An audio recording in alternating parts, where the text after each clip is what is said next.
Everybody around here has a story about the winter the sky came down early. Most of them lie a little. They make the snow taller, the cold meaner, themselves braver than they were. I've told it maybe 4 times in 15 years, and every time I get to the part about the boy, my voice does something I can't control, so I mostly just don't. But I'll tell you the truth of it now, because I'm old enough that the truth is about all I've got left worth handing over. There was a horse that should have died out there. A wild thing, no brand, no owner, nobody's problem. And there was a 10-year-old who wasn't supposed to be brave, wasn't supposed to be mine, and wasn't supposed to walk out into a whiteout that swallowed grown men whole. I keep a little notebook of weather, barometer readings, wind, first frost, that kind of thing. I've kept one my whole life. If you flip back to that November, you'll find my handwriting gets worse and worse down the page, until near the bottom there's just 3 words pressed so hard the pen tore the paper. I'll get to what those words were. Just stay with me, because if you've ever loved something that everyone told you to give up on, this one's going to sit in your chest a while. The barometer dropped so fast that morning, I tapped the glass 3 times thinking the needle had come loose. It hadn't. I wrote the number down, 29.41 and falling, and underlined it, which is a thing I do when the weather's about to make a fool of somebody, usually me. Roper, my old cattle dog, was standing by the door with his ears working the way they do when the air changes, and outside the light had gone that flat pewter color that isn't quite morning and isn't quite storm, just the held breath in between. Early, I told the dog. He didn't argue. It was the second week of November. We don't usually get a real burying snow until deep December up here in the Upsaroka foothills, and even then it comes with warning, a few soft days, a low sky, geese arguing overhead for a week beforehand like they're taking a vote. This one came with none of that. This one came like a man who's decided to hit you and doesn't see the point in talking first. I stood on the porch with my coffee going cold and watched the first flakes come sideways off the ridge. Not falling, traveling. And I remember thinking, in the flat, ordinary way you think things right before your life bends, that I ought to bring the boy in from the barn before it got bad. The boy. I should tell you about the boy. His name was Milo, and he'd been living under my roof for 2 months and 11 days, and I still, most mornings, could not have told you the first thing about him that mattered. That's not something I'm proud of. It's just true. The county had sent him. I want to be honest about how that happened, because people around here got a soft-focus version of it later. Old widower opens his heart, takes in a lost child, the whole hallmark ache of it, and it wasn't like that. It was a woman named Deb from Family Services who'd known my late wife Corrine, and who came out one afternoon in September and sat at my kitchen table and said the words emergency placement, and just temporary, and you're one of the only certified homes left in the county with room. And I said no about 6 different polite ways, and she kept not hearing me. He's a hard case, she admitted finally, which I respected. 4th placement in 2 years, he runs, doesn't hurt anybody, doesn't steal, just leaves. They find him miles off, sitting in a field somewhere, won't say why. So he's a runner, I said, and you want to put him on a ranch with 2,000 acres of nowhere to run to. Deb looked at me over her glasses. I want to put him somewhere with sky, she said. The city ones don't take, something in him needs sky. I don't know why that got me. I'd spent a year and a half being no good to anybody, drinking a little too much in the evenings, letting the fences go, talking to a dog like he was going to answer. Corrine had been the warm one. She was the reason the house ever had light in the windows. When she went fast, a thing in her blood that we caught too late, the light went with her, and I hadn't figured out how to turn it back on, and I'd about decided I wasn't going to. But Deb said something in him needs sky. And I thought about all the sky I had going to waste, and I heard myself say, temporary. Temporary, she agreed, too quick, and I knew even then she was lying, and I let her. So that was Milo. He came with a garbage bag of clothes and a spiral notebook he wouldn't let anybody touch. Skinny, dark-eyed hair, he cut himself with something dull. He'd look right at you and through you at the same time. First week, he said maybe 9 words to me total, and 8 of them were, "I don't want any." He ate like a stray, fast, hunched, one arm curled around the plate, and I recognized it, that posture, from a dog I'd had as a kid that had been kicked before we got him. He didn't run, though. Deb had warned me he'd run. He didn't. And it took me an embarrassingly long time to figure out why, which was. There was nowhere here he wanted to run from. The sky thing. She'd been right. He'd go out at first light and be gone all day, up in the high pasture down along the creek, and he'd come back at dusk with his boots soaked and his cheeks wind-burned and that notebook full of God knew what, and he wouldn't tell me a thing about where he'd been. I let him. I told myself it was because he needed space. The truer thing is that I didn't know how to ask, and I was afraid of what it'd cost me to learn. We were 2 people orbiting the same kitchen. Some nights I'd catch him watching me across the table with a kind of wary study, like he was trying to work out how long this one would last before it went bad the way the others had. And I never gave him a reason to believe it wouldn't. That's the part I have to live with. I fed him and I housed him, and I kept my distance like distance was a kindness. Anyway, the morning the barometer fell, Milo had gone out to the barn right after breakfast, his one chore, breaking the ice on the stock tank, which he did without being asked because he liked the excuse to be near the horses. I had 3 saddle horses then, and a couple of old geldings I kept out of sentiment. He'd taken to them the way he wouldn't take to me. I'd watch him out the window with his forehead pressed to the neck of the sorrel mare, whispering things, and feel a jealousy so stupid and so sharp I'd have to go find something to fix. I set my coffee down and went out to bring him in. The barn was empty. Ice broken clean.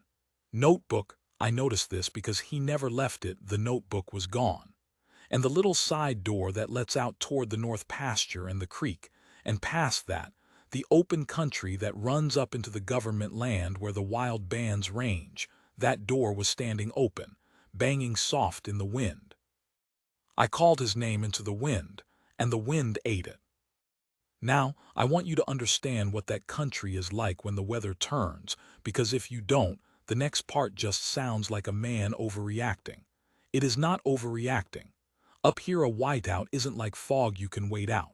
It's a thing that erases the world. Sky and ground become the same color, and you lose which way is up. And men who have lived here their whole lives have died 200 yards from their own back door, because they walked in a circle in the white until the cold took the deciding out of their hands. We lost a fellow that way when I was young, Dale Furlong, walked out to check a heifer, and they found him in the spring. So when I say I felt the bottom drop out of my stomach standing in that empty barn, understand it was a specific and reasonable fear, built on a specific and reasonable grave. I ran back to the house, grabbed my heavy coat, the good gloves, the wool cap, filled a thermos out of pure habit, my hands doing what my head was too scared to organize. Roper was going out of his mind, spinning, whining. I looked at the barometer one more time on my way out the door. I don't know why. Some animal part of me needed the number, and it read 29.18, and I remember thinking, that's a bad number. That's a fool's errand number and going anyway. Here's a thing about me you should know. I am not a brave man. I've been told otherwise later by people who heard the story wrong. But standing in that doorway with the wind starting to scream, every sensible cell in my body was telling me to call the sheriff, call the neighbors, wait for a break in the weather, do the smart, careful thing. And I thought about Milo's face across the table, that wary look, working out how long before this one went bad too. And I thought, not this way. Whatever I am, whatever I'm not, the boy is not going to freeze in a field because the old man decided to be sensible. I whistled Roper up and stepped off the porch into the white. The first 2 hours I don't like to talk about, because they were failure, and failure without any drama to dress it up. Just cold and white and me shouting a name into a wind that took it and gave back nothing. I found his tracks at first. That was luck. The snow hadn't fully committed yet, and I could see the small boot prints heading north toward the creek, steady and purposeful. Not the wandering track of a lost kid. A going somewhere track. He knew where he was headed. That should have comforted me. It didn't, because I didn't know where he was headed, and the country he was headed into gets worse the farther you go, breaking up into coulees and cutbanks, and finally the badland draws below the government land, which is bad footing on a good day and a death trap under snow. I followed the tracks till the snow ate them, maybe a mile and a half out, down along the creek where the willows are. And then I had nothing. Just white, and the creek's voice getting muffled under forming ice, and Roper casting back and forth with his nose down and coming up empty because the snow had killed the scent too. I stopped. I made myself stop because panic makes you walk in circles, and I knew it. I stood there in the willows with the snow filling my collar, and I did the coldest arithmetic of my life. The boy had maybe 40 minutes head start. He was small holds heat worse. He wasn't dressed for this. He'd gone out for chores, not for weather. Every minute I spent lost was a minute he spent lost, and the math of that only ran one direction. And I'll tell you the thought I had standing there that I've never told anybody. I thought, I can't do this. I thought, I'm going to fail this the way I've failed everything since Kareen, and they're going to find two of us in the spring. I felt the giving up start in me like warmth, which is exactly how the cold kills you. It feels like rest. And then Roper barked. Not his cattle bark. A different one, high and urgent, the one he used to give at the den when he'd treed something. He was 30 yards off, up on the cutbank above the creek, facing away from me into the white, his whole body pointed like a compass needle. I have never loved an animal the way I loved that dog in that second. I went to him, slipped twice on the bank, went down once, got up. And when I got to where he was standing and looked where he was looking, I heard it before I saw anything. A sound I couldn't place at first. Under the wind threaded through it. A high, ragged, tearing sound rising and falling. A horse screaming. Not a whinny. Horses make a specific noise when they're in mortal terror, when they've decided they're going to die, and if you've heard it once, you never mistake it for anything else. It comes up out of the ground and it puts the hair up on your neck because it is the oldest fear in the world made into sound. And under it thinner, almost lost, a boy's voice. Not screaming, talking. That's what stopped my heart. That steady, small, talking voice going on and on into the white, the way I'd seen him talk to the sorrel mare with his forehead against her neck. I went toward it, down the cutbank into a draw I half knew, a place where the creek pooled behind a beaver dam and then dropped into a boggy sink that never quite froze solid because of the springs feeding it. Bad ground. The worst ground under snow because it looked like all the rest and it wasn't. And there in the bottom of the draw, in a churned-up hell of black mud and broken ice and blowing snow, I found them.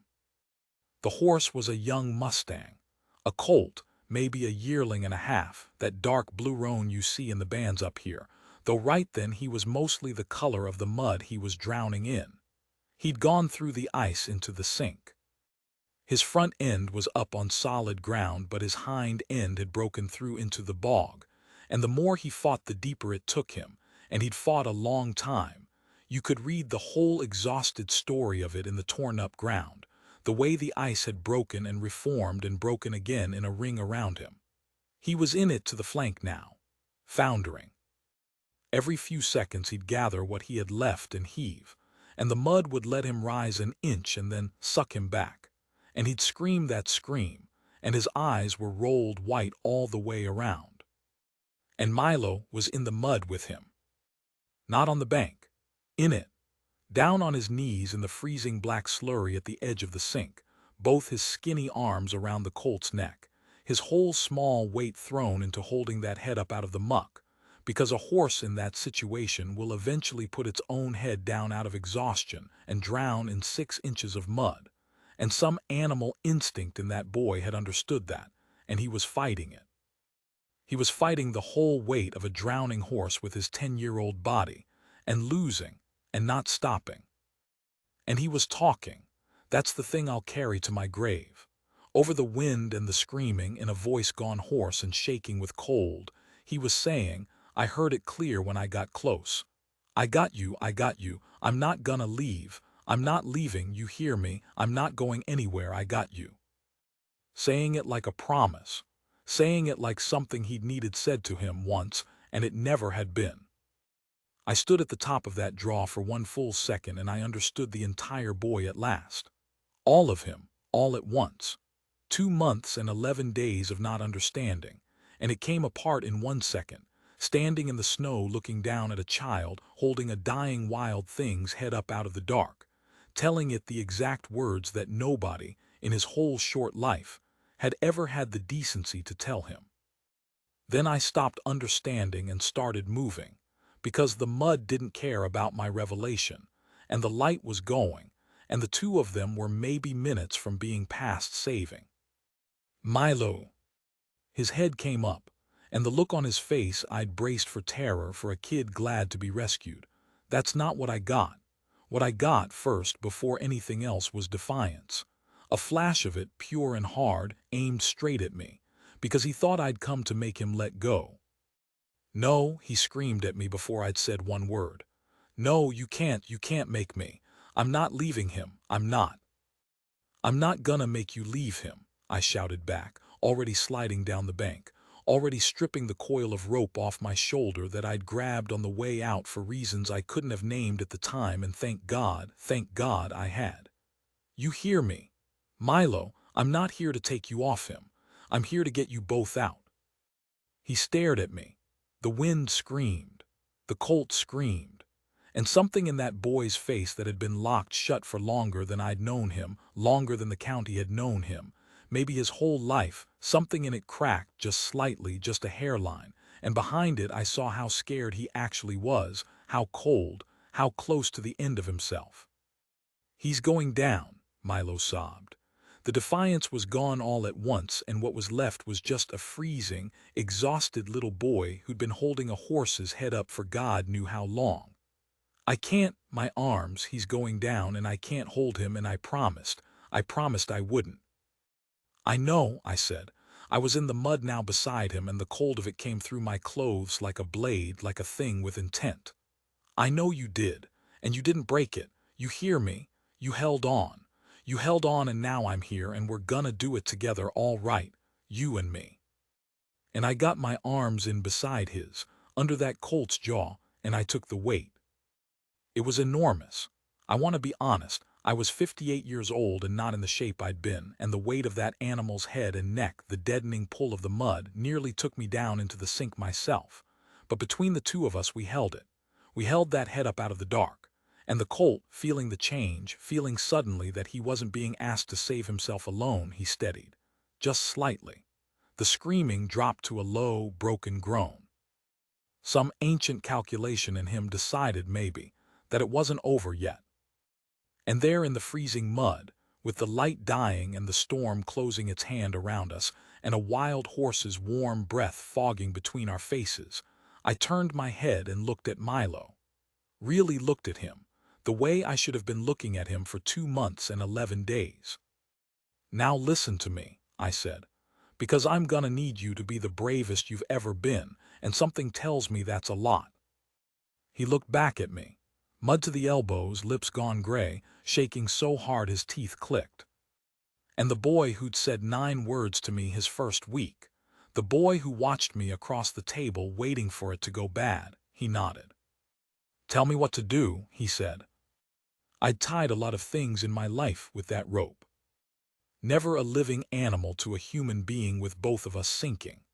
But that's what the next few minutes were, and I'm going to tell you exactly how it went, because Milo asked me to tell it right later, and I promised him I would, and unlike most of the promises in this story, that one I've kept. First thing I did was get the boy out of the sink. He fought me on it, of course he did. I'm not leaving him, but I'd expected that now. I knew the shape of him at last, and I didn't argue the loyalty, I argued the physics. You're not leaving him, I said, close to his ear so the wind couldn't steal it. You're changing jobs. I need you on solid ground working the rope because your arms are done, son. They're done and you know it, and if you go numb in here you're not saving him, you're joining him. I need your hands on the bank. That's how you keep your promise now. You understand me? Something in the word son, I hadn't planned it, it just came out, and I felt him go still against me when I said it. He looked at me one more second. Then he nodded and let me boost him up out of the muck onto the frozen bank, and he lay there gasping for a moment. And then he got up on his knees and put his hands out for the rope, ready, because whatever else that boy was, he was not a quitter, had never once in his hard little life been a quitter, and I was only just beginning to learn it. The colt, though, the colt was the problem I didn't have an answer for. You cannot pull a horse out of a bog with one man and one boy and 40 feet of rope. It's not a question of will. It's a question of 1,000 pounds of terrified animal versus the suction of mud that has swallowed whole cattle. I've seen it. You get a rope on a foundered horse and pull, and all you do is drown it faster or tear it apart. It takes a tractor, a team, leverage. Things I did not have, in a draw a mile and a half from the nearest engine, in a whiteout, with the light gone and the temperature falling off the bottom of the notebook I'd stopped keeping in my head. I want to tell you about the decision now, because it's the heart of it, and I've never been able to make it sound like anything but what it was. Kneeling in that mud with the colt's head against my chest and the boy waiting on the bank, I did the math again, the cold kind. And the cold math said, you cannot save this horse. Not with what you have. What you can save is the boy. Get the boy home, get him warm. And the horse, the wild horse, nobody's horse, the horse that will freeze or drown in the next hour no matter what you do, the merciful, sensible, grown-up thing is to accept it. Some things can't be pulled out of the dark. You learn that at my age. Corrine taught me that. I'd built my whole grief around it. I looked at the colt's eye, rolled white, and then I looked up at Milo on the bank, hands out for the rope, believing with everything in him, with a faith I had done nothing to earn and less to deserve, believing that the old man had come, and so it was going to be all right. And I opened my mouth to tell him the truth, that we had to go, that we couldn't. That sometimes you hold on as long as you can, and then you have to let the dark have the thing anyway, and it isn't your fault, and it doesn't mean you didn't love it enough. That's what I'd have told any grown man. It's what I'd told myself in that house for a year and a half. I looked at Milo, and I couldn't say it. Not because it wasn't true, because I suddenly, violently, did not want it to be true anymore. Because I was so tired, God, I was so tired of being the man who accepts the dark, of being sensible about loss, of standing in the snow doing cold math while something screamed. That boy had walked a mile and a half into a killing storm on nothing but the refusal to let a wild thing die alone. And I had spent a year and a half letting everything in my life die alone, including, nearly, myself. And looking at him, I understood that one of us was living right and it wasn't me. So I made the other decision, the stupid one, the one the math forbade. Milo, I called up, get to the house. Fast as you can, you follow the creek back, you don't leave the creek for anything, you hear. Get to the house and get the tractor, the green one. You've watched me start it, you know how.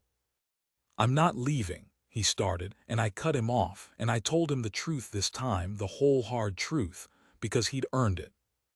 I can't pull him out alone. I need the tractor and I can't leave him or he'll drown. So one of us goes and one of us stays, and I'm too big to send and too heavy to hold him if I go under. You're the only one small enough and fast enough and brave enough to do this. It has to be you. He lives or dies on whether you can do this. Can you do this? I was asking a 10-year-old to drive a mile and a half through a whiteout and start a tractor he'd never started, with a boy's life, his own, and a horse's life riding on it. It was insane. It was the second most reckless thing I've ever done, and the first was letting him convince me to try at all. He looked at me, mud and gray lips and shaking, and I watched the fear and the loyalty fight it out in his face, watched him understand that saving the horse meant leaving the horse, that the only way to keep his promise was to break the shape of it, and I saw him, 10 years old, do the hardest thing a person ever does, which is choose the harder love over the easier one. "Don't let his head go under," he said, fierce, a command. "You promised both of us." "Both of you," I said, "go." And he went, turned and scrambled up that bank and vanished into the white toward the creek, and Roper, good dog, best dog, went with him without being told, right at his hip, because I think that dog understood the assignment better than I did. And I was alone in the sink with the horse. I don't know how long I held him.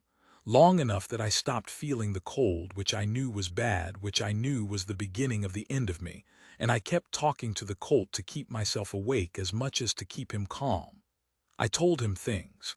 I told that wild horse things I'd never said out loud to a living soul. About Corrine. About the light going out of the house.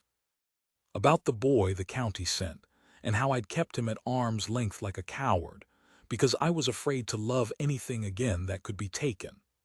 I told a Mustang all of it, in a freezing bog in the dark, because there was nobody else, and because it turned out I'd been needing to say it for a year and a half and had just been too proud and too scared. The colt listened.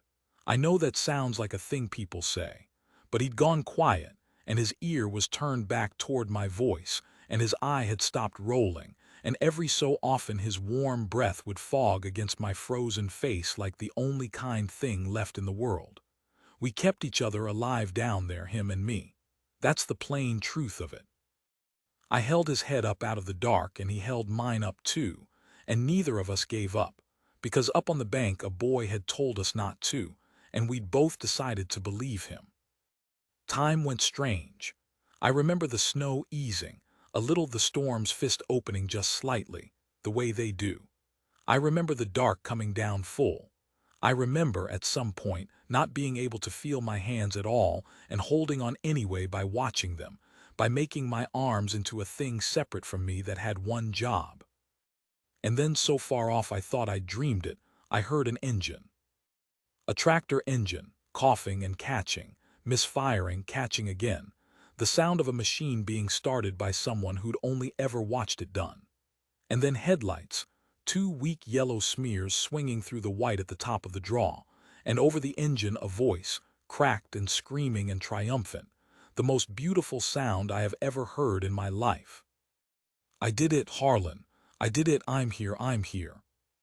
He'd done it, 10 years old, a mile and a half through a whiteout, and he'd started that tractor, and he'd driven it badly in bursts, grinding the gears, but he'd driven it back down the creek to us. To this day I don't fully understand how. I've decided not to try. Some things you're allowed to just be grateful for. The rest went fast. I got the rope off my shoulder and worked it around the colt's chest and forelegs the way you have to, a proper harness and not just a noose, my dead hands remembering the knots even when I couldn't feel them. I climbed up out of the sink, barely, on the third try, with Milo grabbing my collar and hauling with everything he had. We hitched the rope to the tractor's drawbar. And then I ran that machine, slow, so slow, feeding the pull an inch at a time the way you have to so the mud lets go instead of tearing.